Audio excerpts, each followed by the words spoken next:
नमस्कार बंधुरा आमी पीति लाइफस्टाइले तुम्हारे सबाइके स्वागत जानाई। चले एलाम आरो एकटा नतून रेसिपि निये। आज बानाबो एक चिंगड़ी कालिया। सेई रेसिपिटाई तुम्हादेर साथे शेयर करछि। अवश्यई पुरो भिडियोटा देखो, भालो लागबे तुम्हादेर। तो एक चिंगड़ी कालिया बानाते की की उपकरण लागबे प्रथमे एखाने देखो बाटीते किछुटा चिंगड़ी माछ आछे और एखाने डिम आलू आमी सिद्ध करे नुन हलुद माखिए रेखेछि।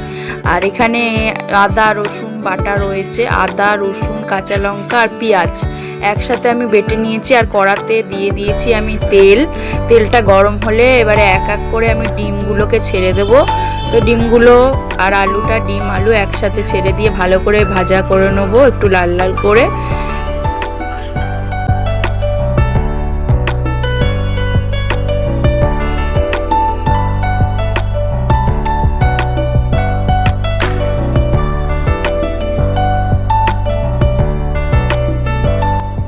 तो बंधुरा आलू और डिम भाजा हो गेছে। তারপরে আমি আলুটা তুলে নিলাম, দিয়ে ডিমটা আরেকটু ভেজে নিলাম। দিয়ে দেখো ডিম আলু তুলে দিয়ে এই যে কটা চিংড়ি আমি রেখেছিলাম সেই সব চিংড়িগুলো দিয়ে ভালো করে একটু লাল লাল করে ভেজে নিলাম।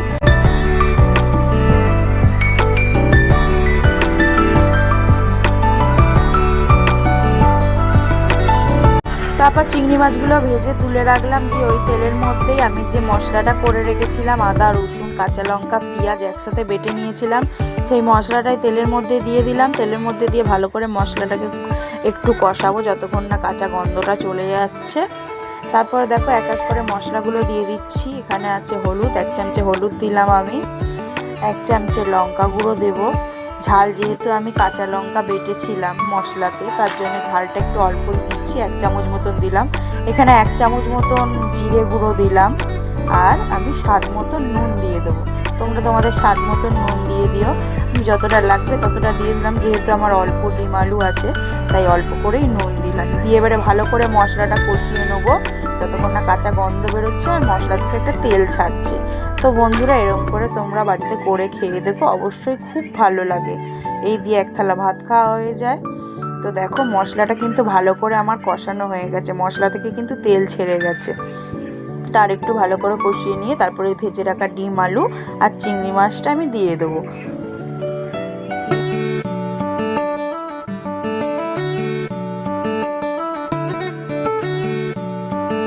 এবার ভেজে রাখা ডিম আলু আর চিংড়ি মাছটা আমি মশলার মধ্যে দিয়ে দেবো। দেখো মশলাটা আমার ভালো করে কষানো হয়ে গেছে, মশলা থেকে কিন্তু তেল বেরিয়ে গেছে, তোমরা দেখে বুঝতেই পারছো।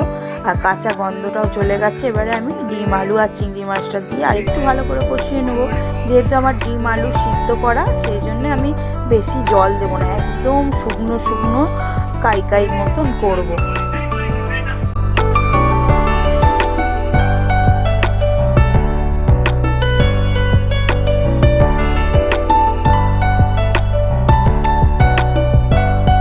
তারপর দেখো বন্ধুরা কেটে রেখেছি ধনে পাতা আর গরম মশলা দিয়ে আমি এই কারিটা নামিয়ে নেব।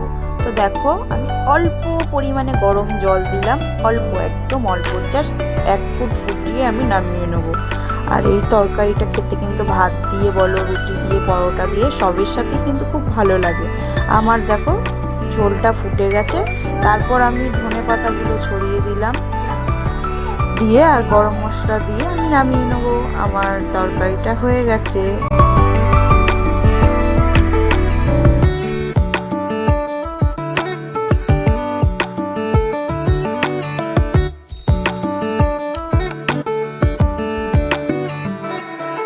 কেমন লাগলো তোমাদের এই এক চিংড়ি কালিয়াটা অবশ্যই কমেন্ট করে জানিও। আর যদি ভালো লাগে তাহলে চ্যানেলটাকে সাবস্ক্রাইব করে দেখো, আরও নতুন নতুন রেসিপি দেখতে পাবে। আজকের মতো এইটুকুই, দেখা হচ্ছে নেক্সট ভিডিওতে।